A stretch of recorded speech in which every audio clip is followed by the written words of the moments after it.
Afternoon, PPMA colleagues, and welcome to our webinar on Friday. I'm Natasha Brown. I'm one of the Vice Presidents of PPMA, and today I've got joined with me Claire Harris from Liverpool City Council and Matt Ingram-Smith from Tribepad. We've got an exciting session ahead of us today as they talk about how they worked in partnerships to achieve some great things at Liverpool City Council. Over to you, I think, Claire and Matt. Brilliant. Thanks for that, Natasha. Hi, everybody. Lovely to see you all. Claire is going to start sharing her screen. So just while she does that, I'll just fill the next 10 seconds or so. Claire, this is your cue to start sharing. Tribepad, you may know us as recruitment software providers, specializing in local authorities in particular. Today, the hat that I am wearing is as strategic partner to the PPMA. And so we're really delighted to be here and host one of our wonderful and one of our newest customers. So over to you, Claire, representing Liverpool City Council.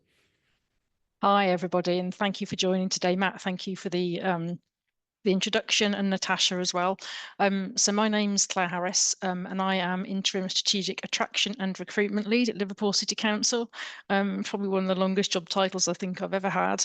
And I joined Liverpool City Council about 14 or 15 months ago as an interim. To address some of the challenges that we see across not just public sector, but also private sector organisations in terms of attraction, recruitment, and also retention. And one of my first tasks here, obviously, was to address some of our ways of working.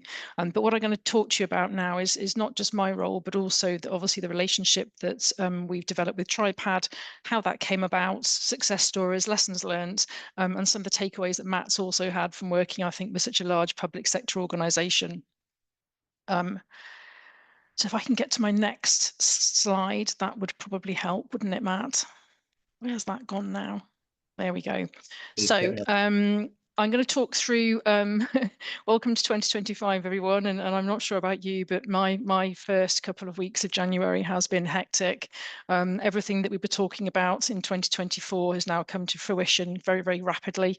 And I would imagine that some of you are up against some of the same challenges that I probably am. I'm going to have a brief introduction to me and my role, why we decided to go with Tribepad, some of the lessons learnt, how can I support you on your journey, and any questions that you may have as well at the end. And I think that, you know, that there's a lot to get through, but I'm hoping that I can give you as much of a heads up as I possibly can. So I'm going to talk through initially me, myself, and I. So my role here is certainly around transforming recruitment, attraction and retention at Liverpool City Council. And there were many issues for me to address when I arrived. I actually come from the private sector. This is my first step into public sector. So bringing with me that private sector knowledge, that private sector set of eyes, creativity and dynamic approach to recruitment and talent. So for me, the first port of call was how are we going to enhance our candidate journey and our manager experience, making some changes to our manager experience along the way, and taking back control of some of our recruitment processes that managers had been addressing themselves.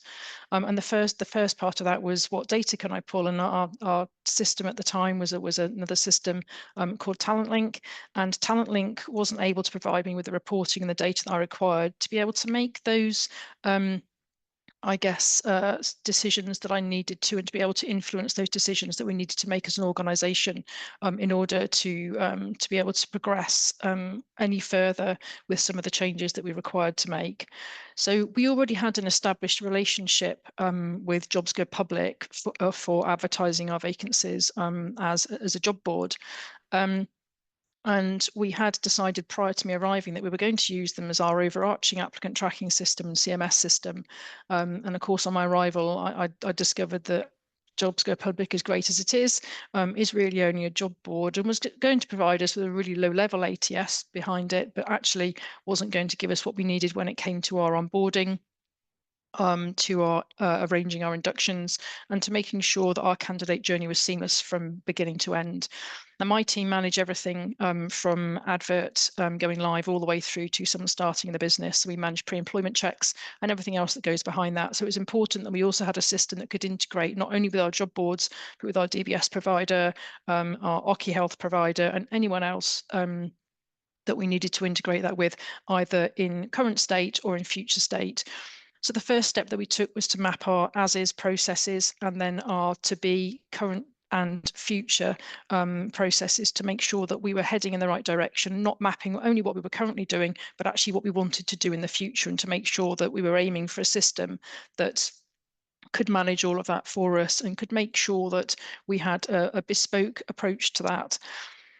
On the back of that, we decided that we would give our ATS system that we were currently with, or with at the time, we decided that we would give them notice, and that only gave us 10 weeks, 12 weeks maximum, I think, Matt, wasn't it, in order to build, test and implement a new ATS system, which is a massive ask of any organisation, let alone when you're on such a huge transformation and change journey as the one that we were on. The only KPI that we were really measured against from a corporate perspective was our time to hire. So it was really key that I started to get to grips with, firstly, what's impacting on our time to hire and our time to fill, and equally, how can we improve on that? Is it the system that we're using, or is it our processes? And to be able to fit all of that into some of those remits that we wanted to introduce through the ATS. So I think that just gives you a little bit of a feel as to some of the challenges that we were up against and how we got to the situation that we're probably in now. How did we plan that? I was very fortunate in that I actually have a project management team here. So I had a project manager assigned. I also have a graduate and apprentice on the team who equally were able to support with some of the ad hoc work that was required to support with the relationship with Tribepad. And why did we want to go down this route? So there were many reasons that we wanted to go down this route. Not only our candidate journey and manager experience, our brand, was the most important one for me, and how we're being portrayed, not only as a public sector organisation, but also as an employer of choice. We all know that this is an incredibly challenging talent market for all roles, and my team recruit everything from swimming instructors to librarians, to the chief exec, to finance, to procurement, to HR, to everyone that possibly touches the council. And actually, when I started talking to people out there and thinking about the perception of the public sector and Liverpool City Council in particular, when we were attending jobs fairs, actually there's two main areas that they think that we focus on. One is they think we all sit in an office and that we juggle some paper, or we're either collecting the bins, which we do equally. We also have a huge reach out across our communities and our networks and our neighbourhoods as well. So incorporating all of that, and actually I'll be reaching as far and wide as we possibly can be from a brand perspective. So we've still got a lot of work to do, and 2025 is going to be a busy year for us. So even though we have already implemented Tribepad, we will be using Tribepad and looking at continuous improvements through Tribepad, and developing our brand through Glassdoor, and indeed using, obviously, the scope of Tribepad to support with that. The training of our team and our managers, which again is proving to be an easier job than it was previously because of the nature of Tribepad, and making sure that they have everything they need as and when they're required to use the system. And then using our reporting to drive and make some of those easy decisions, some of those difficult decisions that need to be made when it comes to our processes. And I think all of us that are in that talent space are very aware of application processes, how our candidates are applying for roles. And one of my biggest challenges right now, and I don't know about any of you, is currently AI. As amazing and a tool as it probably is at this point in time, actually it's throwing us some huge curveballs as well right now. And then one of the other roles that Tribepad has actually supported with for us is being able to reach out to other local authorities, and Tribepad does that, and we're able to support them in some of their decisions they're making around Tribepad at the moment as well. But actually the way that Tribepad has allowed us to do that is actually through some of those conversations. Actually, we're using this system. It's allowed us to enhance our candidate journey and our manager journey, and actually this is what you could think about for the future and consider yourself.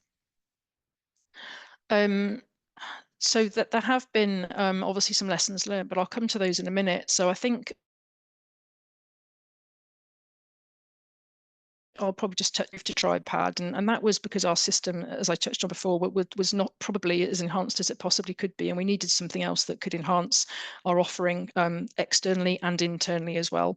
So Tribepad has given us certainly the tools to be able to do that. So integration with our job boards, the relationship with Jobs Go Public has been enhanced through our relationship with Tribepad, and I think I can only say from my experience that the customer service that we've had from Tribepad throughout the journey, the technical team that Matt supplied during our build was phenomenal, and actually it allowed us to take what was going to be our future state and build that into our system in the way that we hoped it probably would.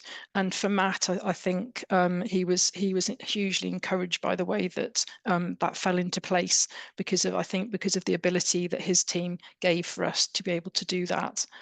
The system was not only easy to build, but from my perspective, they gave my team the support that they required. We were obviously trying to manage exiting our old system whilst implementing a new system, and then juggling candidates at that in-between phase. So it was an incredibly challenging time for my team, and they managed that with a lot of professionalism, a lot of long hours, and I think a lot of extra candidate engagement that probably they weren't expecting to do along the way, because some of our work ended up being manual coming out of our previous ATS. I was very fortunate that I had a graduate support the team throughout some of this process, picking up some ad hoc work as well. And I think that there were some really key builds that happened for us throughout the process with Tribepad. And I touched on just now application process. Tribepad gives us the ability to be able to bespoke build our application process. And that has proved to be a very interesting build for us. So we have managers who are very keen to build their own application processes now, and that can be a CV submittal. Obviously, everything's anonymized within the system to a certain degree. And actually, what that means for us is that our managers are engaging further with some ED&I work that obviously is huge for us here right now, as I would imagine it is for many of you as well.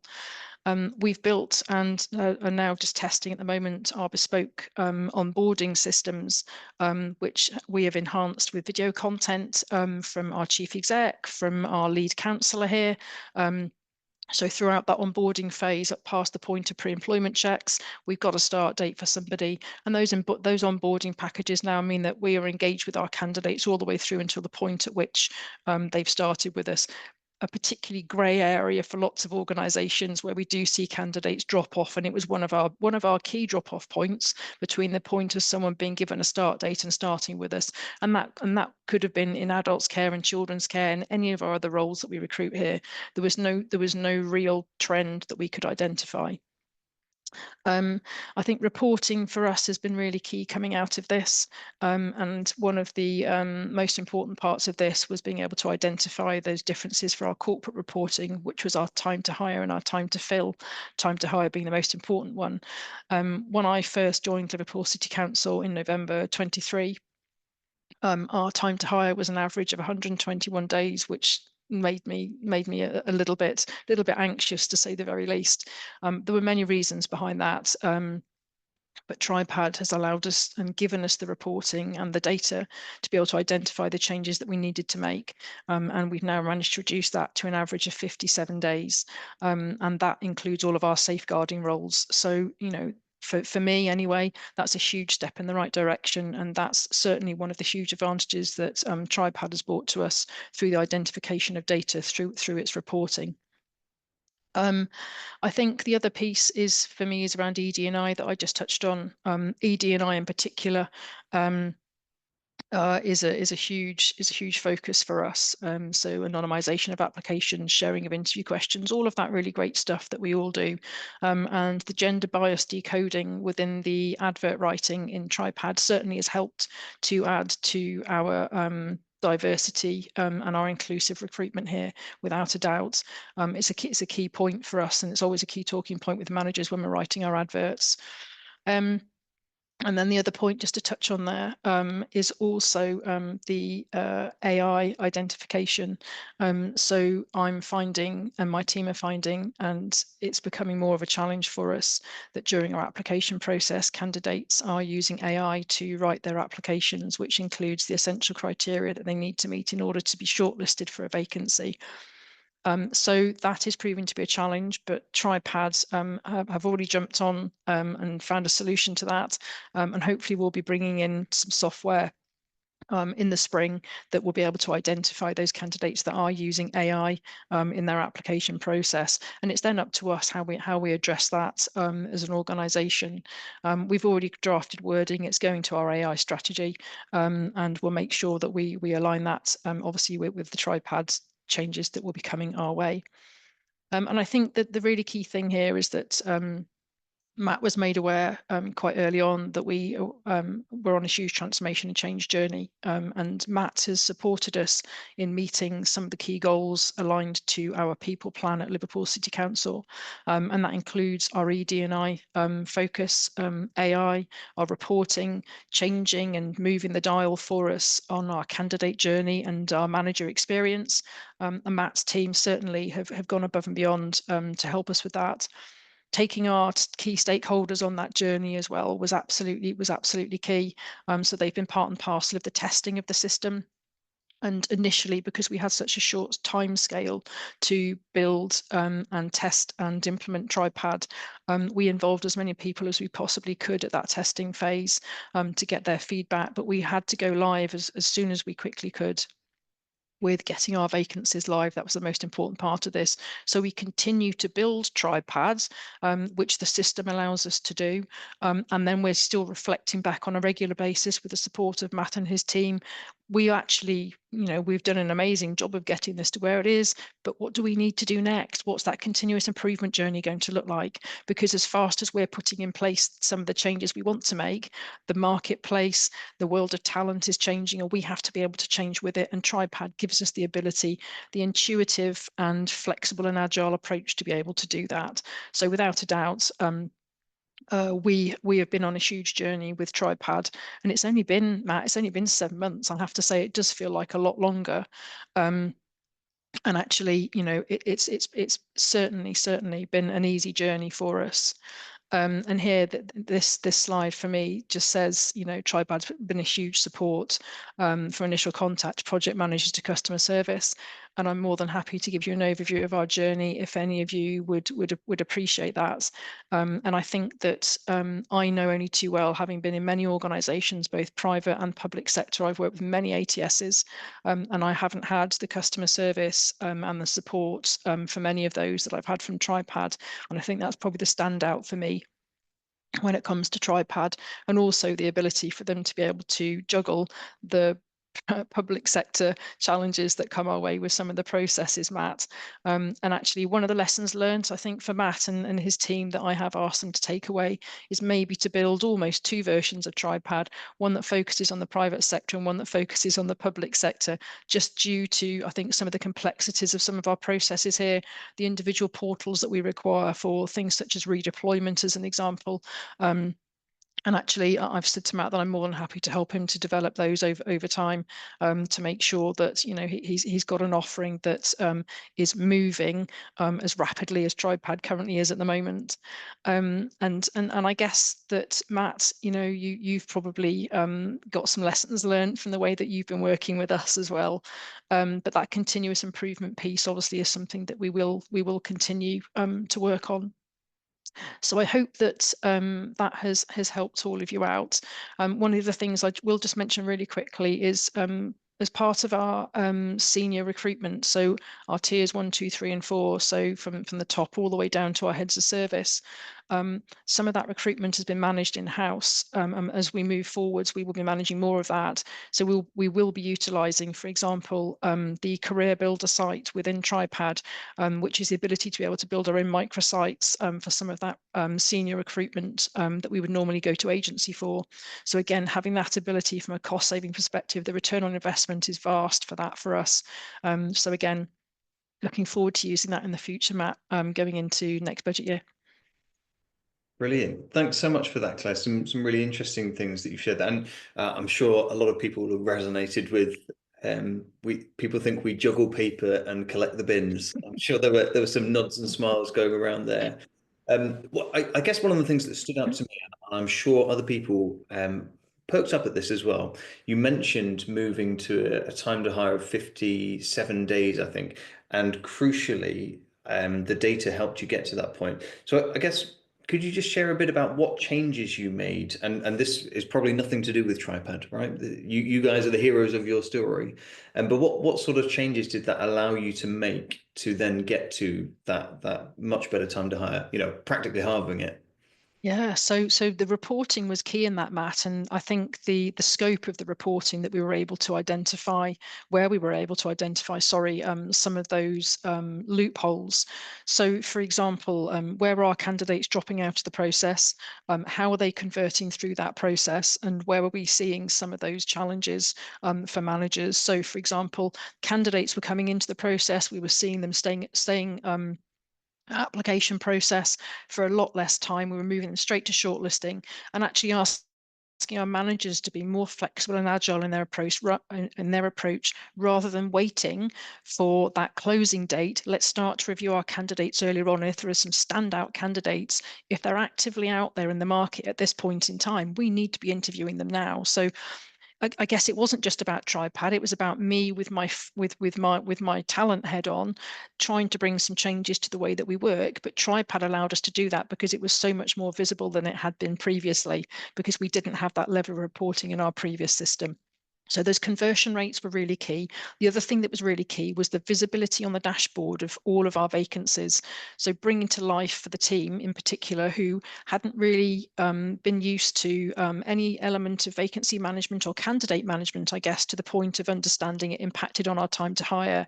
So once they started to see their own time to hire drilled down by directorate, and that was their accountability to make sure that we were doing the best thing for our managers and for the business and for the candidates.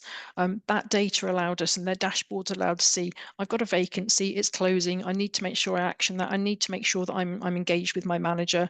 Mr. Manager, here's a quick note. And I think the automated emails as well, Matt, have certainly, and some of those alerts have certainly kept managers on track for us, and candidates equally as well throughout that process.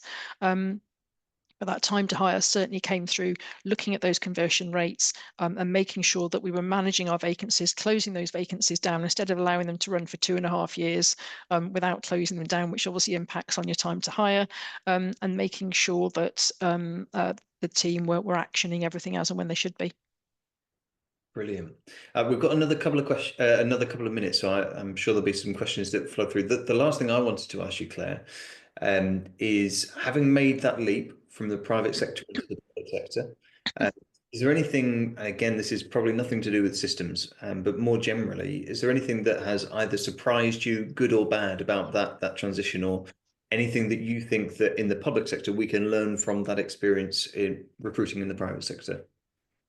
Yeah, so I guess my jump from private sector to public sector, through self-awareness, I had to realise very quickly that my 200 miles an hour pace actually had to slow down to about 50 miles an hour.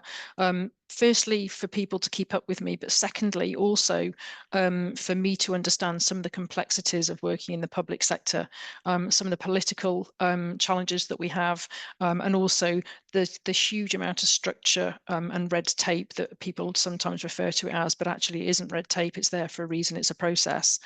What I would say is that for anybody wanting to make the leap from private to public sector, actually, it's just as busy here. It's just as full on. The transformation and change across the public sector at the moment is phenomenal. And it's not just us at Liverpool City Council going on that journey. It's the whole of the Liverpool City region. Matt, you're putting me in touch with other people from the public sector who are going through the same challenges that we have been. And I'm able to support them and talk them through some of the challenges that we've had and how we've managed to fix them. So there's certainly so many positives, without a doubt, making that move. But what I would say is that the complexities of being here in the public sector do just make it a little bit more challenging in terms of having a system such as yours to work with. Yeah. Excellent. And that pace of change, I don't think anyone is expecting that to change anytime soon with devolution on the cards and everything that brings. We've probably got some other sessions lined up for that. But Claire, thank you so much for your preparation, for your time and sharing your story. There is one question that has come in just at this moment, which is, hi Claire, we're on the Tribepad journey at the moment. This is from Madeline. Go live 3rd of March. I'd be interested to understand how you've changed. That's okay. How you've trained your managers following the train the trainer session. Yeah, so train the trainer session. I've taken that away, Madeline, and turned that into some drop-in sessions. So we're doing some lunch and learn sessions, some drop-in sessions which managers can attend, and we're trying to manage that so that we can address whatever we feel at the time is going to be a hot topic, because we're very aware we've obviously got new managers coming into the business who are being trained through our induction program, who might not recruit for 6 months, for 12 months, for 18 months. So running refresher sessions as well. We wrote a very comprehensive guidance pack for managers, which I'm more than happy to share with you. And the other thing that we did introduce as well, which you will see on any of our adverts, if you go onto the Liverpool City Council careers page, we also introduced a candidate pack for our candidates as well to support them through that application journey and what that looks and feels like. I also made a very comprehensive user guide for managers, which we initially gave to them at the point that we were going live. So there are various, I guess, documents there that I can share with you. I'm more than happy to share them with you because there's nothing in there that you shouldn't see from Liverpool City Council. So if you would like me to share those with you, I'm more than happy to do that. If you want to jump on a call, as Matt has been putting me on calls with others to this point, please do pull my contact details and drop me an email. Brilliant. Thank you very much, Claire and Matt. That was really useful, and I hope PPMA colleagues found that useful. I'm sure there's more to the story, but of interest to me particularly was how you use the implementation of the product to have a look at the processes behind the product, which are key for it to work. I'm also particularly interested in how you move forward with the identification of AI applications, and I don't think that that's specifically just about Tribepad. I'm sure, Matt, you'll agree. That's across all ATSs, and I'm sure all people on the call will be interested in that. So a big thank you for coming along today, and thank you also for saying that you're willing to take questions afterwards. What happens is often people go away, have a little bit of think about it and go, actually, I should have mentioned that, but it's good that they can get in touch with you afterwards. PPMA colleagues, I hope while you've been in this webinar that you've managed to grab a bit of lunch. Often we're back to back, so do make sure that you do take a break. While you are here, I just wanted to remind you that PPMA conference is coming up. You'll know the dates are the 9th and 11th of April. We are at a fantastic venue in Manchester. We're at the Midlands, if you're not aware of that. And if you're not aware, it's actually our 50th year. So it's going to be spectacular. We have some absolutely amazing speakers this year. And if you are interested in coming along and seeing what is in the future landscape and having all the tools that you need to be able to implement in your work, back at your authorities, then please come and join us, and tickets are available. But I'll let you all go because it's only short and sweet, and I know that you'll have other meetings to go on to. Again, thank you, Claire. Thank you, Matt. And have a good afternoon, colleagues. Bye-bye. Pleasure. Lovely to meet you all.